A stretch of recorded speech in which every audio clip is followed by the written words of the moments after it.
The Flying Dutchman is an opera about a man who is cursed to sail at sea in these storms and roam the oceans.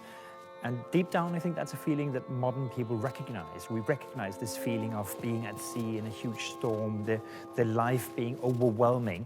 It's an opera that speaks deeply about not just an escapist romantic fantasy to me, but speaks really about something that we can relate to today.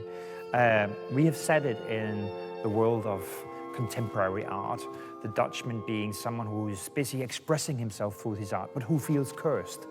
And I think we do that because that's who I feel Wagner was. That's what I feel Wagner was saying with this work. He was someone who roamed the world, who could never find peace, who probably felt cursed sometimes whilst trying to find an expression for his soul through these great works.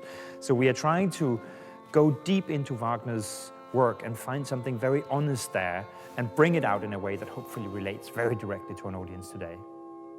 Even though the opera takes place in our world, in the contemporary world, there's a lot of references to water, because I think the Dutchman as an artist tries to express this feeling of drowning, this feeling of traveling the world, being in airports, getting all this information, having all these possibilities. I think one of the things we really know as modern people is this fear of missing out, this fear that we would miss some opportunities. And he feels that he's drowning in it. He expresses that through his art. So there's lots of water and this analogy of the storm at sea in the production. So we try to find parallels in the work that make sense in the modern world. Of course, the audience will have to be willing to go with us on that journey, but I think what's important is that it feels very honest to what Wagner actually was saying with this work. It feels like we are trying to get down to something very true and genuine underneath all the romantic escapist fantasies of ships and sailors and all of this. We're trying to really get to the core of what's at stake in this work.